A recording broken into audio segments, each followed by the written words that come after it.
राम राम भाई, सारे भाइयों ने। मैं वीरेंद्र पहल, भारतीय किसान यूनियन एकता सिद्धूपुर प्रदेश उपाध्यक्ष। और आज हम आए हैं सोनीपत डीसी साहब के पास। और हमारी वो ये मांग है, जैसा आपको सबको बताया था, कि जो हमारे खेतों में बिजली के टावर लगाए जा रहे हैं उनके मुआवजे को लेकर के कुछ गोवाना क्षेत्र के हमारे मदीना, भंडेरी, हौलाना गांव के किसान हैं जिनके खेत में टावर करा जा रहा है, लेकिन उनको मुआवजा नहीं दिया गया है। कुछ मारा गांव के हमारे किसान हैं जिनके खेतों में टावर खड़े गए, जो बिजली कॉरिडोर का पैसा मुआवजे का है, तार जा रहे हैं, वो केवल उनको एक कागज थमा दिया गया है, उनको मुआवजा नहीं मिला है।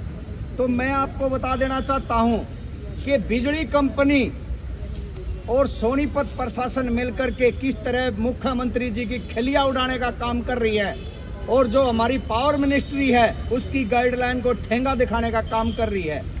ये आप देख सकते हो मेरे हाथ में, जो हरियाणा सरकार का बनाया हुआ बिजली टावर को लेकर बनाया हुआ मुआवजे का कानून है, इसमें साफ तौर पर यह कहा गया है कि जिन भी किसानों के खेत में बिजली के ये बड़े टावर गाड़े जाएंगे, उसमें उस किसान को वहां पर मार्केट रेट या कलेक्ट रेट, इसमें से जो रेट ज़्यादा होगा उसका 200% करके उन किसानों के खेत में खाते में मुआवजा डाला जाएगा।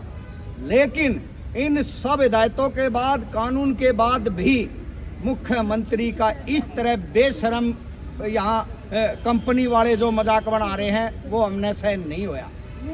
इस सब के बाद भी वो कह रहे किसी को 50,000, किसी को 75,000 रुपया मुआवजा डाल रहे हैं, मनमानी कर रहे हैं। और ताजू की बात तो ये है कि यहाँ पे कई बार अधिकारी भी मध्यस्थता करने के लिए बीच में आए हैं।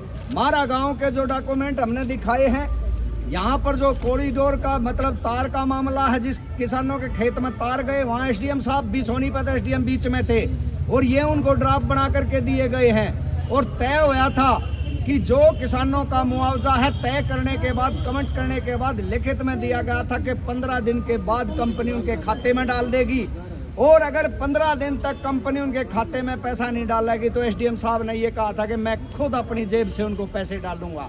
लेकिन आज महीनों बीत जाने के बाद भी ना तो एसडीएम साहब सामने आए हैं, क्या उन्होंने उस कंपनी से लिया है जो इस तरह से किसानों के साथ धोखा करने का काम उन्होंने करा है, ना कोई सामने आया है।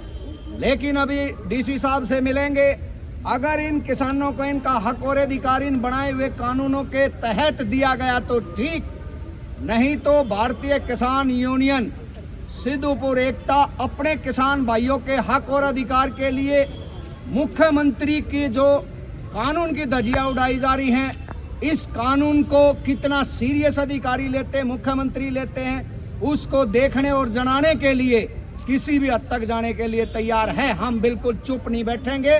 ये सरकार भी ध्यान रख ले और हमारा जो यहाँ का प्रशासन है वो भी ध्यान रख ले कि भाई किसानों के हक अधिकार पर डाका नहीं पड़ने देंगे। किसी माई के लाल में ताकत नहीं है। हमारी अपनी जमीन है, हमारा अपना खेत है, जिसके अंदर कंपनियों का कब्जा करवाया गया है, उसके पैसे हम मांग रहे। कोई खैरात मांगने के लिए किसान यहाँ पर नहीं आया है।